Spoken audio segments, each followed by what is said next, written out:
बघता बघता आषाढ संपला आणि श्रावण सरी सुरू झाल्या. सणांची रेलचेल सुरू झाली. श्रावण आला की आपल्या बायकांची लगबग सुरू होते. देवधर्म, उपास-तापास, नटणं-मुरडणं, पंचपक्वान्न असं सगळं काही सुरूच होतं. सुट्टी नाहीच. सुट्टी मिळते ती थेट आता तुळशींचे लग्न लावून दिल्यानंतरच, नाही का? हल्ली तर आता फोटो बिटो, स्टेटस बिटस, सेल्फी वेल्फी, व्हिडिओ सगळ्याचे सावट आले आहे. मी पण त्यातलीच. तर श्रावण सुरू झालाय मंडळी. चला जाऊयात अशा एका निवांत स्थळी जिथे केवळ निसर्ग, हिरवळ आणि धबधब्यांचाच आवाज तुम्हाला अनुभवायला मिळेल. पाटणजवळील धारेश्वर हे ते ठिकाण. अतिशय सुंदर आणि मनाला निर्वाणात विलीन करणारी जागा. छोट्या गुहेत असणारे हे मठ आणि त्याच्या छतावरून वाहणारा धबधबा, वा, अप्रतिमच.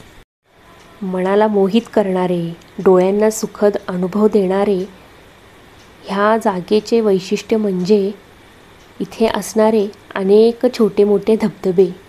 तर अशा या मठाला आणि ह्या स्थळाला ह्या श्रावणात नक्की एकदा भेट द्या. सगळ्यात महत्त्वाचे आहे तिथे खूप युनिक अशा मूर्त्या आपल्याला पाहायला मिळतात. महादेव, दत्त, 5 पांडव, नंदी, पिंड, राम आणि लक्ष्मण यांच्या दगडी आणि तांब्यांच्या मूर्त्या आपल्याला तिथे पाहायला मिळतात.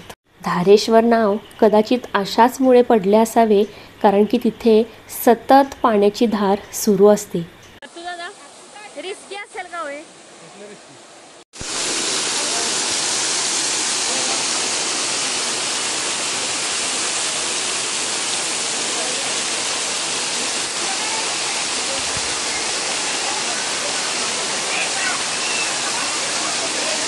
आतमध्ये गेल्या गेल्या आपल्याला आदिलिंग असणारे मंदिर म्हणजे छोटेखानी मंदिर आपल्याला तिथे दिसते.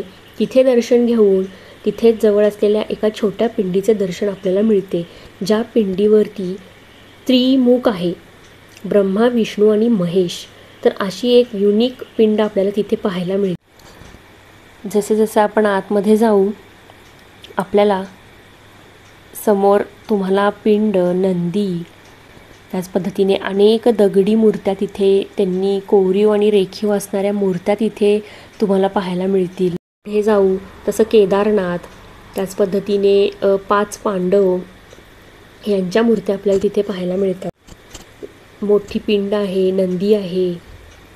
तर एकंदरीत जे काही तिथला परिसर आहे तो अतिशय शांत, थंड असा होता, जिथे आपल्या मनाला पूर्ण शांतता मिळते.